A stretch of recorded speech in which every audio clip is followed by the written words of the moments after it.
बिस्मिल्लाहिर्रहमानिर्रहीम। अस्सलाम वालेकुम। आई होप कि आप लोग ठीक होंगे, खुश होंगे। आज हम बात करेंगे स्पेशल थ्योरी ऑफ रिलेटिविटी पे। एक्चुअली इस टॉपिक को हम ऑलरेडी अपने पिछले लेक्चर्स एक्चुअली पिछले 2 लेक्चर्स में हम इसी को डिस्कस कर रहे हैं। तो आज हम इसको फर्दर थोड़ा सा और एक्सप्लोर करने की कोशिश करते हैं कि ये जो स्पेशल थ्योरी ऑफ रिलेटिविटी है, इसके जो 2 पोस्टुलेट्स आइंस्टाइन ने 1905 में प्रपोज किए थे, उससे हमें किस किस्म की इंफॉर्मेशन और किस किस्म की हम वहाँ से इंफॉर्मेशन लेते हैं। ठीक है जी। अगर आपको याद हो तो फर्स्ट पोस्टुलेट था the laws of physics are same in all inertial reference frames. ठीक है, फिजिक्स के जो लॉज हैं वो तमाम ऑब्जर्वर जो डिफरेंट फ्रेम ऑफ रेफरेंस में हो, ऑफ कोर्स जो फ्रेम ऑफ रेफरेंस है आपका वो इनर्शियल होना चाहिए, उसमें सेम होते हैं। ठीक है, दूसरा पॉइंट जो था वो हमारा स्पीड ऑफ लाइट के बारे में था। The speed of light in free space has the same value for all inertial reference frames। ऐसे जो स्पीड ऑफ लाइट को अगर आप मेजर करें डिफरेंट ऑब्जर्वर्स जो कि डिफरेंट इनर्शियल फ्रेम्स में हो, तो वो उसकी सेम सी जो कि 3⁻8 इंटू 10 3 × 10⁻8 मीटर पर सेकेंड है, इसको मेजर करते हैं। ठीक है, ये वो 2 पोस्टुलेट थे जो हमने डिटेल से डिस्कस किए और इनसे हमने कुछ जो स्पीड ऑफ लाइट था कि तमाम ऑब्जर्वर के लिए स्पीड ऑफ लाइट सेम रहती है, इससे हमने कोई चीज़ दो एक तरह से पॉइंट जो सबसे पहले हमने निकाले वो थे, एक था टाइम डायलेशन और दूसरा था लेंथ कॉन्ट्रैक्शन। ठीक है जी।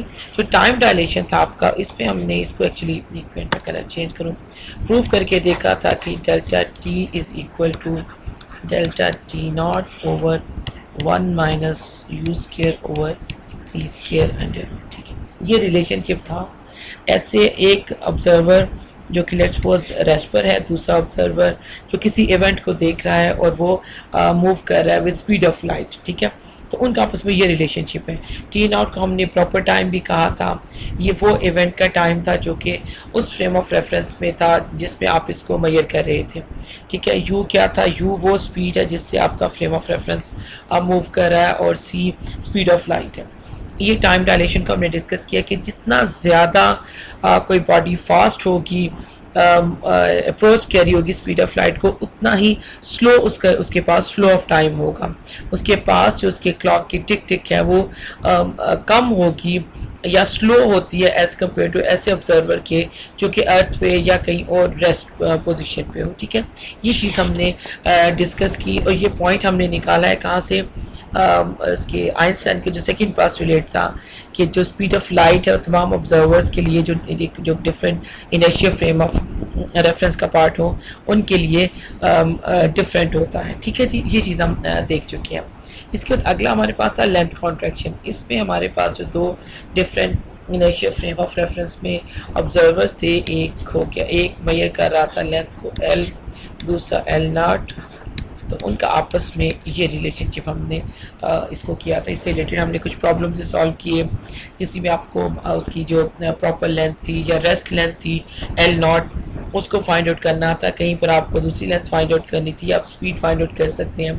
3 इसमें एक तरह से आपके पास वेरिएबल्स हैं, अननोन है, और आप उनको यहाँ से फाइंड आउट कर सकते हैं। C is a constant speed of light. ठीक है जी।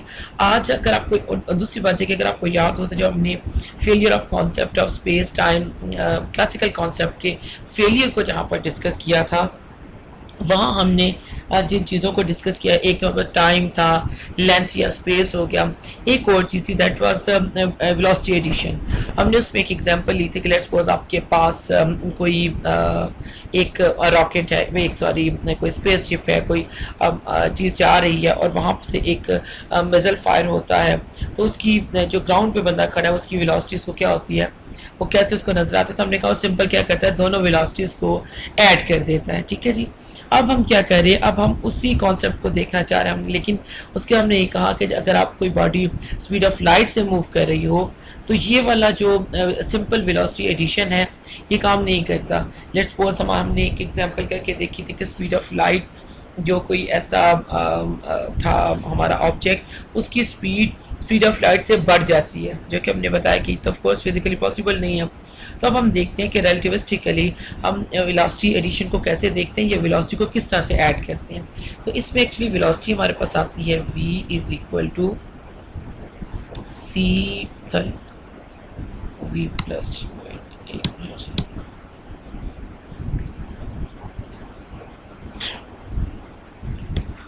v prime plus u over 1 plus v prime u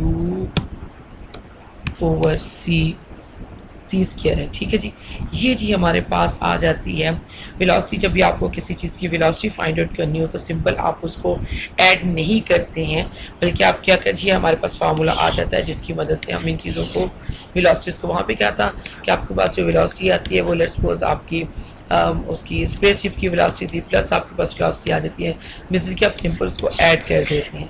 लेकिन रिलेटिविटी से आपको ये पता चलता है, स्पेशल थ्योरी ऑफ रिलेटिविटी से, कि आपके पास जो वेलोसिटी एडिशन है उसका आपस में ये रिलेशनशिप है। अब हम एक छोटा सा क्वेश्चन करते हैं जिससे हमें ये अंदाज़ा हो जाए कि इसको हम किस तरह से समझते हैं या अंडरस्टैंड कर सकते हैं। अ spaceship moving away from the earth at a speed of 0.8 सी क्या स्पीड ऑफ लाइट है। इसका मतलब कि अगर आपको टोटल स्पीड निकालनी हो तो आप क्या करेंगे, 3 × 10⁸ इंटू 0.8, आप इसको मल्टीप्लाई करेंगे तो आपको इसकी स्पेसशिप की क्या मिल जाएगी, स्पीड मिल जाएगी। Fire the missile parallel to its direction of motion, the missile moves at a speed of 0.6 C. ठीक है, आप समझ सकते हो कौन सी स्पीड है ये, relative to the ship. What is the speed of the missile as measured by an observer on the earth. ये अगर आप इसकी पिक्चर देखें कि ये आपके पास अर्थ पे कोई ऑब्जर्वर ओ है, यहाँ पे ऑब्जर्वर ओ प्राइम है जो कि, और ये स्पेसशिप मूव कर रही है इसके साथ 0.8 सी के साथ, और इसी स्पीड से चलते हैं स्पेसशिप ने क्या किया है, एक मिसाइल फायर किया है 0.8 सी के साथ। ठीक है, अब हमने देखना है कि जो बंदा, अब इसको क्या स्पीड नज़र आ रही है, ऑब्जर्वर जो कि शिप में है उसकी ये स्पीड नज़र आ रही है।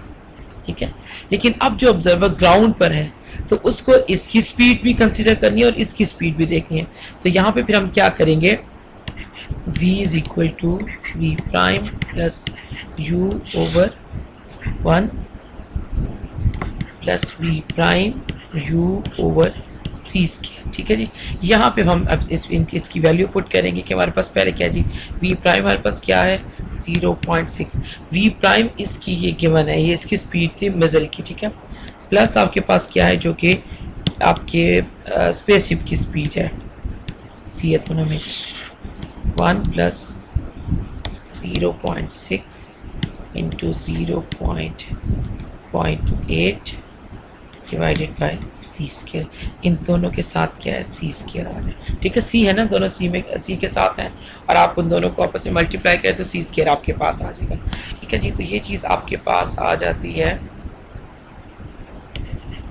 1.40 सी ओवर 1.48, और जब आप इसको सॉल्व करेंगे तो आपका आंसर आ जाएगा 0.95 सी। ये जी आपके पास आंसर आ गया। ठीक है, अगर आप इसको, ये चीज़ आप करके देखेंगे, अगर आप इसको नॉन रिलेटिविस्टिकली या वो जो हमारे पास क्लासिकल वेलोसिटी एडिशन का फार्मूला था उससे करेंगे तो इसकी जो स्पीड है वो बढ़ जाती है स्पीड ऑफ लाइट से, कोई 1.4 के करीब आपके पास स्पीड आ जाती है। जो ये ऊपर थी यही स्पीड आती है, हम यही करते थे ना पहले इसमें कि हम इसको क्या करते थे, दोनों स्पीड्स को ऐड करते थे, तो ये स्पीड आती है 1.4 सी। ठीक है, इसका ये मतलब है कि ये स्पीड ऑफ लाइट से बढ़ जाती है, जो कि लॉजिकली पॉसिबल नहीं है। लेकिन जब हम इसको ट्रीट करते हैं applying special theory of relativity, तो हमारे पास, हम इसकी डेरिवेशन में नहीं जाएंगे, वो हमारे कंसर्न का नहीं है। हमने सिर्फ ये देखना है कि किस तरह से वेलोसिटी को ट्रीट किया जाता है स्पेशल थ्योरी ऑफ रिलेटिविटी में, या हम इसको कहते हैं रिलेटिविस्टिकली हम इसको किस तरह से ट्रीट करते हैं। तो हमारे पास जो आंसर आता है दैट इज 0.95 सी। ये एक बहुत बड़ा इसका इंडिकेशन, अगर आप इसको देखें तो इस पर फेलियर नहीं है। अगर आपके पास लेट्स सपोज कि आपका जो स्पेसशिप है वो मूव कर रहा हो 0.9999 सी के साथ, तो इसी तरह से जो आपको उसने मिसाइल फायर किया है उसकी भी यही वेलोसिटी हो 0.99 सी, इवन देन उनकी जो टोटल वेलोसिटी आएगी, जो मिसाइल की वेलोसिटी आप फाइंड आउट करेंगे, वो हमेशा स्पीड ऑफ लाइट से कम रहेगी।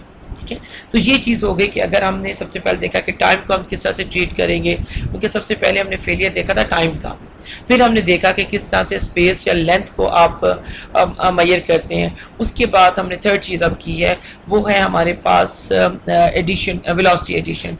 कि वेलोसिटी एडिशन के लिए आपके पास जो रिलेशनशिप है वो ये वाला है, ठीक है जी, ये पूरा ये इसके साथ जब आप करते हैं तो आपको जो इश्यू हमें क्लासिकली आता था वो यहाँ पर अब इस वक्त में नहीं आएगा, ठीक है। इस रिलेशन को हम और तरह भी एक तरह से देख सकते हैं, अगर आप इसको थोड़ा गौर करें कि ये अगर हम स्पीड ऑफ लाइट हमें निकालनी हो, कि हम उसको देखना चाहें कि हमारे पास क्या चीज़ आती है, और लेट्स सपोज कि हमारे पास ये वेलोसिटी है, ठीक है, और जो हमारा जिस इवेंट को हमने देखना है, let's suppose that is speed of light, हम ये देखना चाहते हैं कि हमारे पास क्या वेलोसिटी आती है स्पीड ऑफ लाइट ऐसे ऑब्जर्वर के लिए क्या आएगी जो कि मूव कर रहा है विद स्पीड ऑफ लाइट, ठीक है। अगर हम यहाँ पे देखें, इसका मतलब है कि यहाँ पे क्या आ जाएगा, c प्लस यू कोई भी वेलोसिटी है जिससे आपका जो फ्रेम ऑफ रेफरेंस है वो मूव कर रहा है, ठीक है। और नीचे क्या आ जाएगा आपके पास 1 प्लस v प्राइम की जगह यहाँ पर फिर c, यहाँ पर u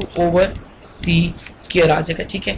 ये c इससे चला जाएगा, कैंसिल हो जाएगा, ठीक है। और आपके पास क्या आ जाता है जी, इस c को आप कॉमन ले लें,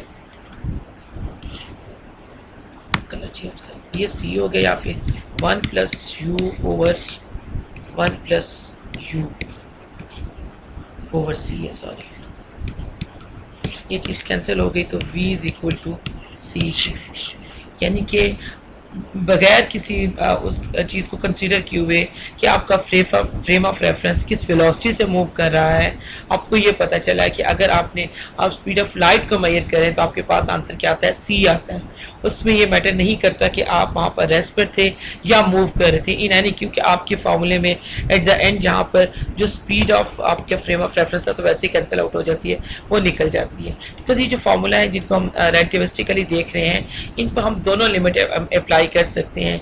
एक स्पेशल थ्योरी ऑफ रिलेटिविटी वाली मींस स्पीड ऑफ लाइट को आपकी जो ऑब्जेक्ट है उसकी स्पीड अप्रोच कर रही हो, या वो क्लासिकल स्पीड पर आ जाए, दोनों सूरत हाल में उनको देखते हैं, और ये वो फार्मूला है जो कि उसकी ठीक इंटरप्रिटेशन हमें उसकी मिल जाती है, ठीक है जी। अब नेक्स्ट हम देखना चाहते हैं रिलेटिविस्टिक डायनामिक्स, इसमें हमने अपने देखने हैं कंजर्वेशन ऑफ मोमेंटम और एनर्जी को।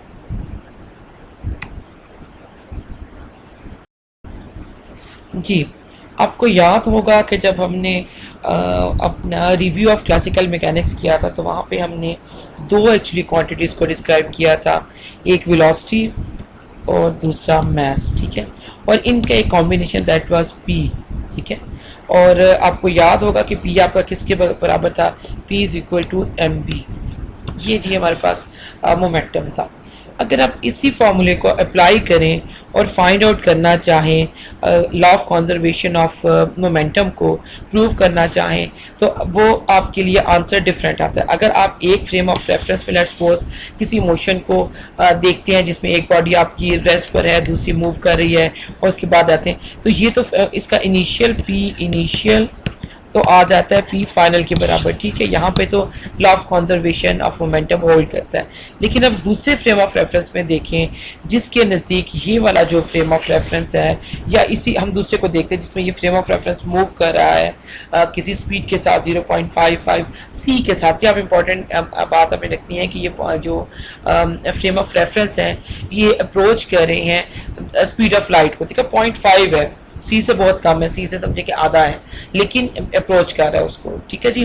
तो ऐसी सूरत हाल में जो ग्राउंड पे बंदा खड़ा है, जो ऐसा फ्रेम ऑफ रेफरेंस जो कि दूसरी जगह से इस मोशन को देख रहा है, उसके लिए p इनिशियल आप करके देख सकते हैं is not equal to p final. अगर आपको याद हो तो हमने जो आइंस्टाइन के पास्टुलेट्स को डिस्कस किया था, उसमें पहला पास्टुलेट क्या था कि तमाम जो आपके फिजिक्स लॉज हैं वो वैलिड होने चाहिए तमाम इनर्शिया फ्रेम ऑफ रेफरेंस में, लेकिन यहाँ पर law of conservation of momentum hold नहीं कर रहा, ठीक है। इसका ये मतलब है कि इसमें भी हमें इस कॉन्सेप्ट को भी थोड़ा सा डिफरेंट तरह से देखने की ज़रूरत है। इसका ये मतलब है कि हम अपने पास जो डेफिनेशन है मोमेंटम की उसको इस तरह से चेंज करेंगे कि हमारे पास पहली कंडीशन ये आ जाएगी कि वो क्या करे, it must yield a law of conservation of momentum that satisfies the principle of relativity. Means जो फर्स्ट प्रिंसिपल है कि all physics laws remain same in all inertial frame, वो होल्ड करे।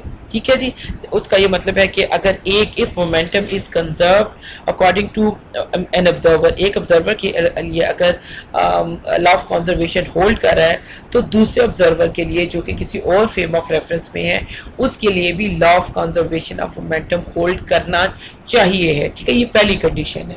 ठीक है जी, इसका मतलब है कि आप मोमेंटम की जो डेफिनेशन है वो बनाएंगे या मोमेंटम को इस तरह से डिस्क्राइब करेंगे कि it must fulfil the first postulate of classic of special theory of relativity, के तो जो फिजिक्स लॉज हैं वो सेम रहेंगे तमाम। ये नहीं होगा कि किसी एक फ्रेम ऑफ रेफरेंस में लॉ कंजर्व हो जाए, लेट्स सपोज हम मोमेंटम की बात कर रहे हैं, और दूसरे में वो कंजर्व ना हो, ये गलत बात होगी। आपने उसको इस तरह से उसको डिफाइन करना है मोमेंटम को कि उस सारे ऑब्जर्वर के लिए वो कंजर्व हो। ठीक है जी, सेकंड पॉइंट क्या आना चाहिए, अब अभी ये तो हम बात कर रहे थे हाई स्पीड्स की, लो स्पीड्स पे भी क्लासिकल जो लिमिट है वहां पर भी the new definition must reduce to p is equal to M we.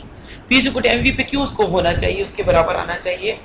उसकी रीजन ये बचा कि ये जो था p is equal to M V, ये हमारी क्लासिकल लिमिट पे या हमारी क्लासिकल जो भी हमारे इर्द गिर्द लाइफ है, जो लो स्पीड्स हमारी मोशन है, हमने इसको चेक किया था, ये उसके एनालिसिस में 100% करेक्ट है, हमें सब कुछ सही मिलता है। हमें एक्चुअली इशू वहाँ पर आता है जहाँ पर हमारा फ्रेम ऑफ रेफरेंस या बॉडीज अप्रोच करें स्पीड ऑफ लाइट को, वहाँ पे हमारे पास इशू आता है।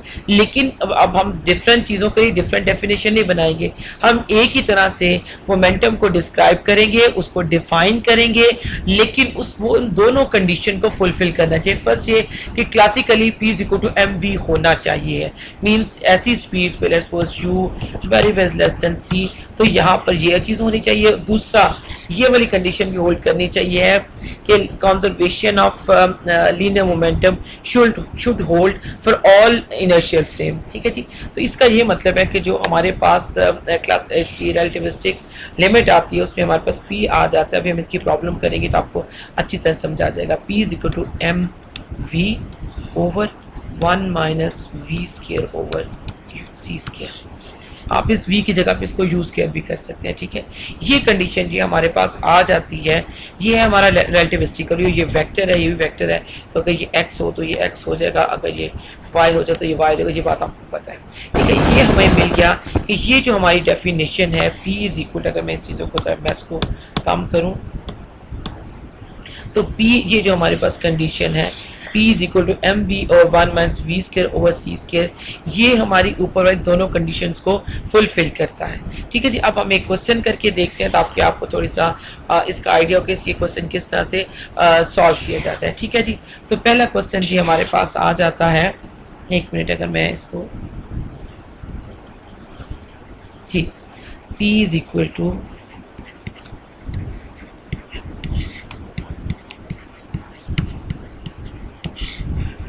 What is the momentum of a proton moving at a speed of this one. ये स्पीड है जी v। मैस आपको पता है, अगर नहीं पता तो मैं यहाँ पे लिखती हूँ कि मैस ऑफ प्रोटॉन होता है 1.67 इंटू 10 रेज टू पावर। ये बेसिकली ये क्वेश्चन दो तरह से हम सॉल्व करेंगे, दो डिफरेंट यूनिट्स में, एक तो है केजी में, एक होता है एमईवी। मैं वो भी आपको करके देती हूँ। ठीक है जी, ये इसका मैस हो गया।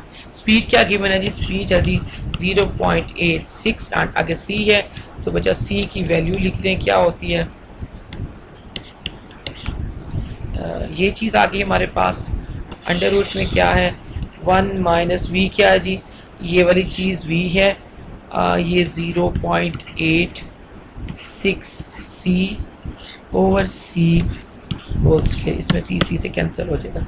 ठीक है, तो आपके पास जो आंसर है वो आ जाएगा जी 8.44 into 10 raise to power -19 kg metre पर सेकेंड।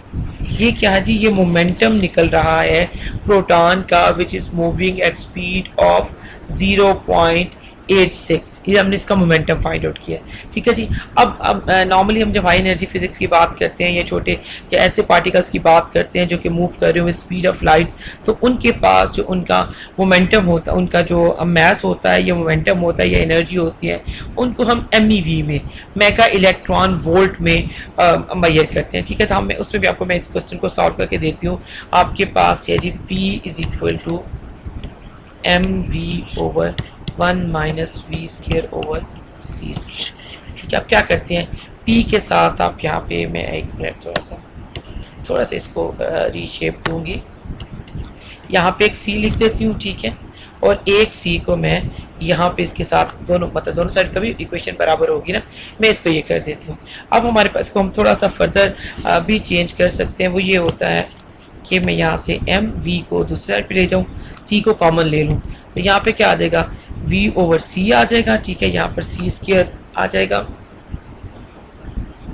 मैंने C स्क्वायर कॉमन लिया ना, और यहाँ पे हमारे पास क्या आ जाएगा, 1 minus V square over C square under root. ठीक है जी बच्चे, यहाँ मैंने C इसी इक्वेशन से, ये इसके अंदर से मैंने C स्क्वायर को कॉमन लिया, C स्क्वायर को कॉमन लेंगे तो क्या आ जाएगा, V ओवर C। ठीक है, और बाहर C स्क्वायर आ गया, ये चीज़ आपके पास आ जाती है। ठीक है जी, अब अगर हम इसको देखें तो ये क्या है जी हमारे पास, ये तो मैं ले आती है इसको। अब ये जो मैंने किया ना MC स्क्वायर, ये जो मैस होता है उसका वो MC स्क्वायर में आता है, तो ये इसकी वैल्यू होती है 938 MeV, मेगा इलेक्ट्रॉन वोल्ट। ये MC स्क्वायर के बराबर है। ठीक है जी, तो 9, इसको हम देखेंगे आगे का भी, हम इसको क्या कहते हैं, हम इसको रेस्ट मैस कहते हैं।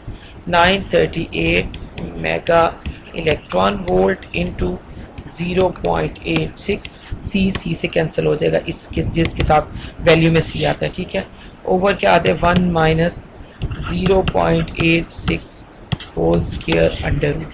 तो इसका आंसर आपके पास आ जाएगा मेगा इलेक्ट्रॉन वोल्ट में। ठीक है, 1580 MeV। ठीक है, ये एक यूनिट है इलेक्ट्रॉन वोल्ट। ठीक है, और जो मैस हम इसका डिस्क्राइब करते हैं प्रोटॉन का, वो मेगा इलेक्ट्रॉन वोल्ट में है। ये अगर आप ये देखें तो ये मेगा इलेक्ट्रॉन वोल्ट है। यहाँ पे आपके पास क्या था, PC, तो आप इसको, आपको मोमेंटम चाहिए तो आप P करेंगे तो यहाँ पे आ जाएगा 1580 mega electron volt over C। ठीक है, मैस को हम लिखते हैं, यहाँ पे देखिए अगर इलेक्ट्रॉन वोल्ट में, ये मैस है, इसको रेस्ट मैस भी कहते हैं। मोमेंटम को आप लिखा, जो यूनिट आप बनाते हैं, that is MEV over C। ये आपके पास मोमेंटम आ गया। ठीक है, इस तरह से हमें ये पता चला कि मोमेंटम के केस में अगर हम क्लासिकल लिमिट अप्लाई करते हैं, जो हमारे पास क्लासिकल हमारा वे है मोमेंटम को डिस्क्राइब करने का, कि P initial is equal to P final, वो वहाँ तक तो वैलिड है जहाँ पर हमारे पास जो स्पीड्स हैं वो स्पीड ऑफ लाइट से बहुत कम हो। लेकिन जैसे ही हम उस लिमिट को क्रॉस करते हैं या अप्रोच करते हैं C की स्पीड को, तो वहाँ पे हमारे पास जो फार्मूला था मोमेंटम का, P is equal to MV, वो अब ठीक तरह परफॉर्म नहीं करता। इसकी मदद से जब हम सॉल्व करते हैं तो वो ऑब्जेक्ट स्पीड ऑफ लाइट से, अगर आपका एक फ्रेम ऑफ रेफरेंस मूव कर रहा है और दूसरा स्टिल है, एट रेस्ट है, तो वो दोनों, एक में तो law of conservation momentum hold करता है, दूसरे में law of conservation momentum hold नहीं करता, जो कि एक्सेप्टेबल नहीं है। ऐसा नहीं हो सकता। आइंस्टाइन ने जो अपना स्पेशल थ्योरी ऑफ रिलेटिविटी का जो पहला पोस्टुलेट दिया, उसमें बताया है कि जो फिजिक्स लॉज हैं वो इक्वली या सेम होते हैं सारे इनर्शियल फ्रेम ऑफ रेफरेंस में।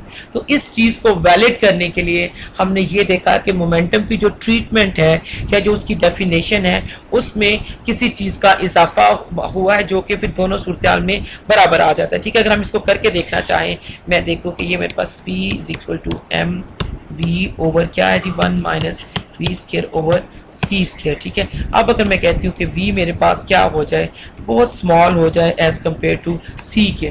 ठीक है, तो आपके पास क्या बच जाएगा, MV over 1 minus V square over C। V बहुत एक, आप बहुत स्मॉल चीज़ को बहुत बड़ी चीज़ से अगर डिवाइड करें तो आपके पास क्या आंसर आता है, 0।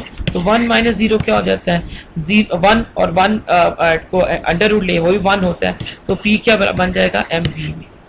इसका ये मतलब है कि ऐसी कंडीशन जहां पर हमारे पास स्पीड ऑफ लाइट, अगर मैं इसको इससे करूं, स्पीड ऑफ लाइट इन्वॉल्व हो, यानी कि V अप्रॉक्सीमेटली इक्वल C हो, तो हम ये वाला फार्मूला यूज करेंगे।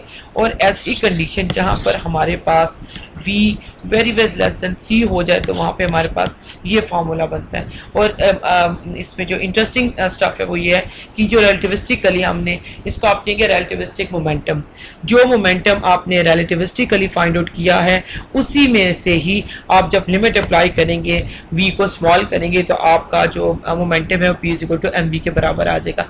इसका ये मतलब है कि जो भी हमने कैलकुलेशन, जो भी काम हमने रिव्यू ऑफ क्लासिकल फिजिक्स में किए थे वो सब के सब वैलिड हैं। उसमें हमारे पास वेलोसिटी का हमें इशू हो रहा था, लेकिन वो भी हमने क्या देखा है कि आपको सेम रिजल्ट देता है। ये एक तरह का स्पेशल केस बन जाता है जिसमें आपकी लाइट अप्रोच कर रही है या तो सी को या बहुत कम हो, तो दोनों चीज़ें इसके अंदर एक ही फॉर्मूले में आ जाती हैं। आपने क्या करना होता है, सिर्फ अपने लिमिट अप्लाई करनी होती है। आपने देखना होता है कि कहाँ पर हम इस फॉर्मूले को यूज़ कर लें, कहाँ पर इसको आप करेंगे। जब भी आप इसको करेंगे आपकी जो भी, अगर तो सी वी बहुत कम होगा तो ऑटोमेटिकली आपकी इक्वेशन ये बन जाएगी, ठीक है। और अगर आपका v बहुत ज़्यादा होगा तो आप इस इक्वेशन को यूज़ करेंगे, ठीक है। तो ये सारी डिस्कशन है रिलेटिविस्टिक मोमेंटम के बारे में कि स्पेशल थ्योरी ऑफ रिलेटिविटी ने मोमेंटम में क्या चेंज किया है, ठीक है जी। अब हमने जो अगली चीज़ देखनी है दैट इज रिलेटिविस्टिक एनर्जी, ठीक है जी। इसी तरह हम फाइंड आउट कर सकते हैं रिलेटिविस्टिक काइनेटिक एनर्जी का फार्मूला और इसी तरह से टोटल एनर्जी का फार्मूला। हम इसकी किसी भी डेरिवेशन में नहीं जाएंगे, हम उसमें इंटरेस्टेड नहीं है एक्चुअली। हम उसकी जो प्रैक्टिकल एप्लीकेशंस हैं हम उनको डिस्कस करना चाहते हैं, मीन्स हम उनसे रिलेटेड जो प्रॉब्लम्स हैं उनको सॉल्व करेंगे। तो अभी मैं आपको kinetic energy, relativistic, total energy का दो फार्मूला बताती हूँ, फिर उसके बाद हम कुछ इनसे रिलेटेड जो एग्जाम्पल्स हैं हम उनको समझने की कोशिश करेंगे, ठीक है। आप मेरे साथ साथ क्वेश्चन को सॉल्व करें और कोशिश करें जो अपने प्रॉब्लम्स हैं वो अपने उसको याद रखें, कहीं नोट करें, ताकि हम डिस्कशन सेशन में फिर उनको डिटेल से डिस्कस कर सकें, ठीक है जी। अभी मैं आपके सामने लिखती हूँ फार्मूला रिलेटिविस्टिक काइनेटिक एनर्जी का, ठीक है जी। ओके जी, K इज इक्वल टू, और मुझे है कि आप लोगों को याद है कि हमने इसको आम क्लासिकली किस तरह से काइनेटिक एनर्जी को ट्रीट किया है, ठीक है जी। आई होप कि आपको याद होगा, ठीक है। ये काइनेटिक एनर्जी का फार्मूला बनता है और जो एनर्जी है बेसिकली टोटल एनर्जी वो हमारे पास, या अगर मैं इसको काइनेटिक एनर्जी को एक और टर्म में लिखूं तो वो ज़रूरी है क्योंकि उससे हमने फार्मूला सॉल्व करने के इज इक्वल टू ई, ये टोटल एनर्जी है, minus E not. E not क्या जी? ई नॉट रेस्ट एनर्जी है। रेस्ट एनर्जी से मुराद ये है कि जो पार्टिकल रेस्ट पर हो तो उसके पास क्या एनर्जी थी, उसको हम रेस्ट एनर्जी कहते हैं। टोटल एनर्जी और ये काइनेटिक एनर्जी है, तो इस तरह से ई हमारे पास क्या आ जाता है जी, के प्लस ई नॉट, ठीक है जी। इस ई नॉट को मैंने पहले भी आपको बताया था कि ई नॉट किसको कहते हैं, E naught M C, sorry M naught C square, M naught rest mass है और C square velocity of light है, ठीक है जी। ये चीज़ हमारे पास आ गई। ये जो हमारे पास रिलेटिविस्टिक एनर्जी है, अगर हम इन इक्वेशंस को थोड़ा सा रीअरेंज करें तो total relativistic total energy can be written as P C, इसका एक वे है लिखने का, plus M C square whole square, ठीक है जी। ये आपने याद रखना है कि ये आपके पास टोटल एनर्जी का फार्मूला है, ठीक है। ये होगा इन टर्म्स ऑफ मोमेंटम है, वो in terms of M C था, ठीक है जी। ये हमारे पास चीज़ आ गई। अब अगर हम ये देखें कि आप इसके रिलेटेड हमारे पास एक एक्सट्रीम कंडीशन पाई जाती है जब काइनेटिक एनर्जी हमारे पास बहुत ज़्यादा हो जाए ई नॉट से, ठीक है। तो इन दैट केस हम ई इज इक्वल टू करते हैं जी, E approximately equal to P C, ठीक है जी। इसको भी हम याद रखेंगे, हमारी एक्चुअली एक्सट्रीम लिमिट है, इसको हम कहीं यूज़ भी कर सकते हैं, ठीक। अब अगर मैं एक बार अपनी प्रॉब्लम शुरू करने से पहले आपके सामने एक रिव्यू लूँ जो अभी तक हमने काम किया है, तो उसको हम देखते हैं कि अभी तक हमने क्या किया जी। सबसे पहले हमने देखा है जो हमारे पास पास्टुलेट्स हैं किसके, आइंस्टाइन के स्पेशल थ्योरी ऑफ रिलेटिविटी के, उनकी मदद से जो हमारे पास जो कंक्लूजन आए हैं, जो फर्दर इंफॉर्मेशन हमने एक्सट्रैक्ट की हैं, या जो हमने फर्दर अपने मोमेंटम को या एनर्जीज़ को डिफ़ाइन किया है, उनको मैं यहाँ पर भी आपके सामने करती हूँ। तो सबसे पहले जो चीज़ हमारे पास आती है डैट इज़ टाइम डायलेशन। ये किसके बराबर होता है जी, ये मैं आपके सामने इसका फॉर्मूला लिख रही हूँ, ठीक है। ये चीज़ इसके बराबर हो गई। ये आपका टाइम है और टी नॉट क्या है, आपका प्रॉपर टाइम भी हम इसको कहते हैं। दूसरा हमारे पास चीज़ आ जाती है लेंथ कॉन्ट्रैक्शन की, कि L is equal to L not, ठीक है जी। ये L नॉट आपका क्या है, ये आपकी रेस्ट लेंथ है, और L क्या है, ये वो लेंथ है जो मोशन की या दूसरे से हमने इसको ये दो चीज़ होगी। इसके बाद हमने ये सीखा है कि momentum P is equal to M V. Classically तो हमारी सारी नीड को पूरा करता है, लेकिन रिलेटिविस्टिकली या ऐसी एनर्जी जहाँ पे V हमारा अप्रोच करे किसको, C को, वहाँ पर हमें ज़रूरत होती है कि हम मोमेंटम की जो डेफिनेशन है, जो मोमेंटम का जो हमारे पास फार्मूला आ रहा है, उसको हम रीडिफाइन करें। तो इन दैट केस हमारे पास P आ जाता है M V over 1 minus V square over C square, ठीक है जी। ये चीज़ हमारे पास आ जाए। आप इस वाले v को u भी लिख सकते हैं। अच्छा, इसी तरह से हमने फिर अपने पास अगली चीज़ डिफाइन की है एनर्जी की, कि एनर्जी हमारे पास किस रिलेटिविस्टिक एनर्जी हमारे पास किस क्या आती है, इनको हमने एक्चुअली यूज़ करना है। That is P C whole square plus M C square whole square under root, ठीक है जी। ये हमारे पास अगला फार्मूला आ गया किस चीज़ का, relativistic kinetic sorry total energy का, ठीक है। अब इनकी मदद से हम डिफरेंट अपने प्रॉब्लम सॉल्व करेंगे कि किस तरह से हम मोमेंटम फाइंड आउट कर सकते हैं उन पार्टिकल्स का जो कि स्पीड ऑफ लाइट से ऑलमोस्ट मूव कर रहे होते हैं, किस तरह से हम उनकी एनर्जी फाइंड आउट करते हैं, किस तरह से हम टोटल एनर्जी से काइनेटिक एनर्जी फाइंड आउट कर सकते हैं। कभी भी हमने सीखा कि काइनेटिक हमारी एनर्जी हमारे पास थी ई माइनस ई नॉट, ठीक है, या ई हमारे पास है, ठीक है जी। अभी हमने इस चीज़ को किया है, तो इनको हम देखेंगे कि किस तरह से हमारे पास ये चीज़ें आती हैं और हम इनकी मदद से किस तरह से अपनी जो प्रॉब्लम, अब हम एक तरह से रिव्यू करेंगे उन प्रॉब्लम्स का जो कि जहाँ पर पार्टिकल्स मूव करते हैं विद स्पीड ऑफ लाइट, और फिर हम उनका एनालिसिस करेंगे उनकी मोशन का, कि ये जो हमने डेफिनेशन दी जिस तरह से हमने इनको डिफ़ाइन किया है, और क्या ये इस डेफिनेशन के साथ हमारी जो ऐसे पार्टिकल हैं जो स्पीड ऑफ लाइट से मूव कर रहे हैं उनकी मोशन का एनालाइज करने में हमारी हेल्प करते हैं या नहीं करते हैं, ठीक है जी। तो अब हम उन प्रॉब्लम्स को देख लेते हैं। ओके जी, अब हम क्वेश्चन अपने देखते हैं जिनमें हम इन अपनी जो डेफिनेशन है उनको हम अप्लाई कर सकें कि हमने इसको किस तरह से फाइंड आउट करना है, ठीक है। ओके जी, तो फर्स्ट क्वेश्चन है what are the kinetic and the relativistic total energies of a proton moving at a speed v is equal to this one, ठीक है। ई नॉट गिवन है, मैंने लास्ट डिस्कशन में आपको बताया कि ई नॉट बेसिकली हमारा रेस्ट मैस है, ठीक है, रेस्ट एनर्जी है।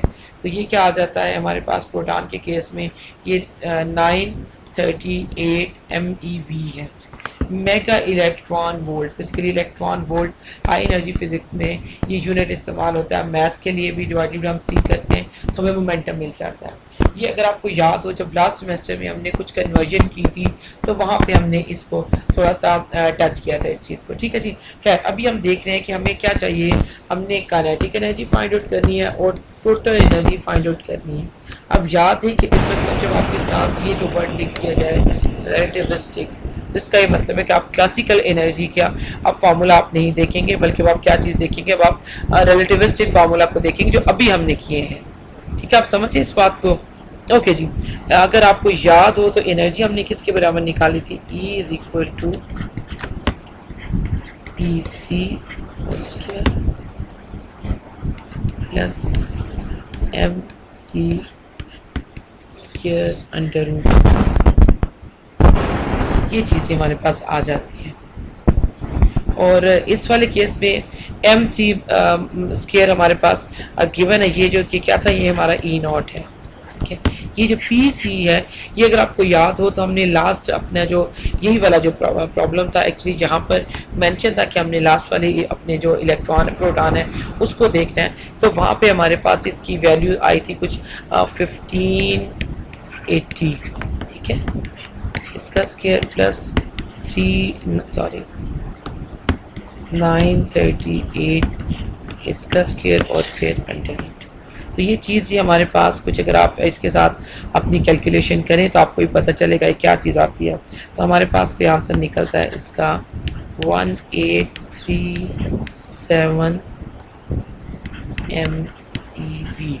ये ई स्मॉल आएगा, वी कैपिटल आएगा, इसको कहते हैं मेगा इलेक्ट्रॉन वोल्ट, ठीक है। So to find out the relativistic total energies, आपको एक तो मोमेंटम चाहिए है और दूसरा आपको ई नॉट चाहिए। ई नॉट गिवन है, मोमेंटम हमने अभी थोड़ी देर पहले जिस प्रोटॉन में मैंने दो तरह से इसका फाइंड आउट किया था, पी ओवर सी करके हमने इसको find out, P C find out किया था हमने, और एंड पे हमने सी को दूसरी साइड पे ले गए थे। ये एग्जैक्ट वो वैल्यू मैंने यहाँ पर लिख दिया, ठीक है जी। अच्छा, अब क्वेश्चन का दूसरा पार्ट हमें क्या कहता है, ये हमने टोटल रिलेटिविस्टिक एनर्जी निकाली। अब हमें क्या चाहिए, काइनेटिक एनर्जी भी चाहिए, ठीक है। काइनेटिक एनर्जी के लिए हमने क्या फॉर्मूला अपने पास लिखा था, kinetic energy is equal to E minus E not.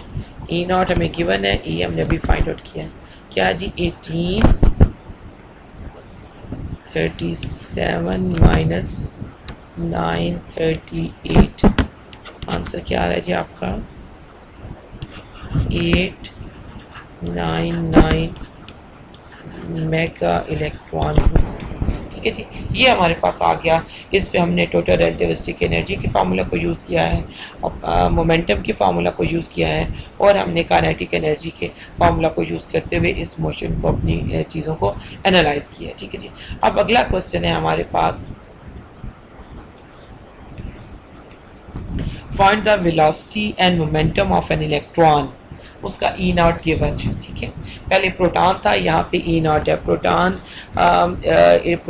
Electron से क्वाइट हैवी पार्टिकल है, ठीक है। उसका जो मैस है, रेस्ट मैस है, दैट इज 3938 MeV, और ये जो पार्टिकल है इलेक्ट्रॉन, इसका मैस उसके मुकाबले में है 0.51 MeV, ठीक है। यह फ़र्क आपने याद रखना है। With the kinetic energy of 10 MeV आपने वेलोसिटी और मोमेंटम फाइंड आउट करना है।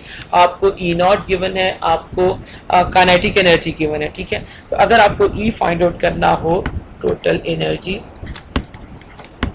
और आपको गिवन क्या है के plus E not. E not given है, के भी गिवन है और ई नॉट भी गिवन है। तो यहाँ पे क्या आंसर आपका आता है जी 0.511 प्लस 10, और आंसर क्या आपका आ जाएगा 10.51 MeV, ठीक है। सब लोग को ये क्लियर है। अभी मैंने ई फाइंड आउट किया, मैं आपको बताऊंगी कि मैंने ई क्यों फाइंड आउट किया, क्योंकि मुझे मोमेंटम चाहिए, और मोमेंटम के लिए मैं टोटल एनर्जी वाला फार्मूला अप्लाई करूंगी। MV over 1 minus V square C square, इसलिए नहीं लगा सकती कि वी यहाँ पे फाइंड आउट करना है, वी दो अननोन फाइंड आउट नहीं किए जा सकते, ठीक है जी। तो अब मैं यहाँ पे इसको इस तरह से फाइंड आउट करने की कोशिश करती हूँ, ठीक है। अब मेरे ई मेरे पास आ गया, ई की ये वैल्यू हमारे पास निकली है। अब हम अपना फार्मूला लिखे, अगर आपको याद हो, E is equal to P C whole square plus यहाँ पे हमारे पास क्या आता है जी MC square whole square under root, ठीक है। और अब यहाँ पे आपके P को हम बाहर निकालेंगे, इसके लिए हम क्या करेंगे, दोनों साइड से इक्वेशन का स्क्वायर कर लेंगे,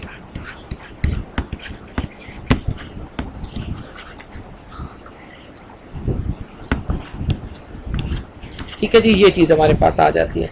अब आप यहाँ पे क्या करेंगे, अब अपने आपको मोमेंटम फाइंड आउट करना है, तो इस P को आप सेपरेट कर लें, P को दूसरी साइड पे ले जाए, समझे C को भी चले हम ले आते हैं आसानी के। तो यहाँ पे हमारे पास क्या आ जाएगा E square minus MC square whole square, ठीक है। यहाँ पे क्या है हमारे पास, इसका स्क्वायर है। अब हम क्या करते हैं, इसको अंडर रूट ले लेते हैं। मेरे पास PC is equal to E square minus, I hope कि आप मेरी बात को फॉलो कर रहे हैं। अच्छा, बहुत छोटी सी एक सिंपल रीअरेंजमेंट है, एक बहुत ही छोटी सी इक्वेशन की, ठीक है।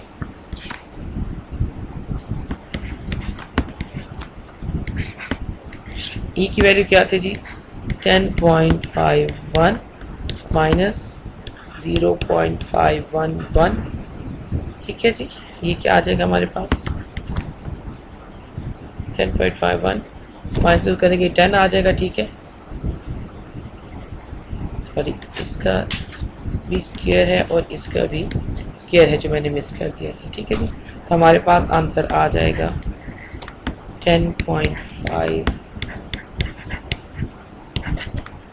और ये वाला सी यहाँ पे, ये क्या आ जाएगा पी। तो ये हमें चाहिए था क्या, मोमेंटम, ठीक है जी। क्लियर है आपको कि आपने मोमेंटम किस तरह से फाइंड आउट करना है, ठीक है। अब आपके पास थोड़ा सा काम है करने वाला कि आप इसको किस तरह से करेंगे। अब अपने वी फाइंड आउट करना है, ठीक है। तो वी आप फाइंड आउट कर सकते हैं अपने पास कि हम किस तरह से वो आप चले जाएं P is equal to M V over उसके स्केयर में चले जाएं, या आप जो P है उसकी जगह पे उसकी वैल्यू लिख सकते हैं और वहाँ से आपको C मिल जाएगा, ठीक है। इसका सेकंड पार्ट आप ट्राई करने की कोशिश करें। अगर नहीं होता तो मैं आपको उसमें भी क्या करना है, आपने सिंपल अपनी इक्वेशंस को थोड़ा सा रीअरेंज करना है और आपको V की वैल्यू मिल जाएगी। अभी तक हमने टोटल एनर्जी फाइंड आउट की है, हमने काइनेटिक एनर्जी फाइंड आउट की है, मोमेंटम फाइंड आउट किया है, ठीक है। तो इस तरह से ये जो हमारे पास पार्टिकल के जो हम उनके मोशन को एनालाइज कर रहे हैं, तो ये उनकी रिलेटिविस्टिक ट्रीटमेंट है। रिलेटिविस्टिक ट्रीटमेंट से मुराद ये है कि ये वो पार्टिकल हैं which are moving approximately equal to speed of light. अगर आप क्लासिकल लिमिट पर आ जाएं जहाँ पर आपके पास v बहुत कम हो जाए एज कम्पेयर टू c, तो ये सारी की सारी इक्वेशन रिड्यूस हो जाती हैं उन्हीं इक्वेशंस में जिनके साथ हमने क्लासिकली जिनको ट्रीट किया था, ठीक है जी। अच्छा, अगर मैं इसके सेकंड पार्ट को भी यहीं पे कंप्लीट कर दूं जो मैंने आपके लिए छोड़ा था, तो वहाँ पे हमारे पास एक्चुअली चेंज करना है। E is equal to kinetic energy वाले फार्मूले से हमने E को निकालना है। E is equal to M C square over 1 minus V square over C square. ये हमारे पास क्या आ जाता है, रिलेटिविस्टिक टोटल एनर्जी का फार्मूला है, ठीक है। इन जब मैंने शुरू में काइनेटिक एनर्जी को डिफाइन किया था तो मैंने ये उसका फार्मूला लिखा था, बाद में हम उन दोनों को हमने रीअरेंज करके E का ऊपर मोमेंटम वाला फार्मूला भी लिखा था, ठीक है। अपन इसको सॉल्व करना तो आप क्या करेंगे कि ये आपके पास 1 minus V square over C square इधर आ जाएगा, ठीक है जी। तो आपके पास M C square over E इधर आ जाएगा। अब आपने क्या करना है, इसका स्क्वायर करेंगे 1 minus V square over C square यहाँ पे, और यहाँ पे क्या आ जाएगा M C square over E whole square, ठीक है जी। V square over C square यहीं पर रहे, तो ये M C square over E इसका स्क्वायर, और यहाँ पे क्या आ जाएगा इधर आके -1 आ जाएगा। अगर मैं इस -1 को यहाँ से करना चाहूँ, अलग करना चाहूँ इससे, तो यहाँ पे क्या आ जाएगा, ये माइनस आ जाएगा, ये प्लस आ जाएगा। तो इक्वेशन आपकी लिखी जा सकती है ऐसे कि V square over C square is equal to 1 minus M C square over E whole square, ठीक है। और अब अगर आप यहाँ पे इसका अंडर रूट लेने, दोनों साइड पे अंडर रूट लेंगे तो v ओवर c आ जाएगा आपके पास 1 minus M C square over E whole square, ठीक है जी। ये चीज़ आपके पास आ जाएगी और आपने वेलोसिटी फाइंड आउट करनी है। अब अगर आप इस चीज़ को देखें तो अभी थोड़ी देर पहले हमने एम सी स्क्वायर की वैल्यू निकाली, क्या जी आपका ई नॉट है, ठीक है। शुरू में मैंने आपको बताया था E की वैल्यू भी अभी हमने कैलकुलेट किया, वो क्या है 10.5। अगर मैं लिख देती हूँ यहाँ पे 1 माइनस 0.511 मेगा इलेक्ट्रॉन वोल्ट, और यहाँ पर है जी नीचे 10.51 mega electron volt whole square under root, ठीक है जी। तो इसका आंसर आपके पास अप्रॉक्सीमेटली आ जाता है 0.998। ये आपकी वेलोसिटी आती है जी, क्या है v ओवर c है, इसका मतलब v क्या आ जाएगा, वहाँ पर आप इसको c लगा दें। ये जी आपका दूसरा क्वेश्चन कौन सा था, मैं एक बार आपके सामने फिर रिपीट कर दूँ।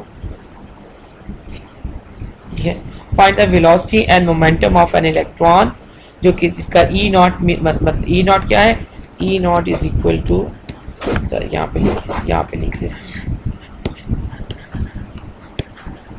एम सी स्क्वायर, ठीक है। ये आपका ई नॉट है। यहाँ पर आपने गिवन है with the kinetic energy of this one. Kinetic energy given है और ई नॉट गिवन है। यहाँ से आपने ई फाइंड आउट करना है, ठीक है। तो ये आपके पास ई निकल आता है। अब ई क्यों हमें फाइंड आउट करना है, क्योंकि हमें जो काइनेटिक मोमेंटम है हमने वो फाइंड आउट करना है इन terms of total energy and the rest energy. ये हमारे पास ई है, ये पी सी स्क्वायर है। यहाँ से हमने पी को सेपरेट किया, एनर्जी हमारे पास गिवन थी और एम सी स्क्वायर भी हमारे पास गिवन था। इससे हमें क्या मिल गया, मोमेंटम मिल गया। फिर हमने ई इज इक्वल टू अपने इस फार्मूले से जो कि हमने रिलेटिविस्टिक टोटल एनर्जी का फार्मूला है, यहाँ से हमने वी को निकालना है। वी को हमने सेपरेट किया, बाकी in terms of M C और ई ये दोनों चीज़ें ऑलरेडी हम निकाल चुके थे। यहाँ से हमने उसको फाइंड आउट कर लिया अपनी वेलोसिटी को, ठीक है जी। तो ये भी काम हमारा, ये क्वेश्चन भी मैंने यहीं पे आपको कंप्लीट कर दिया।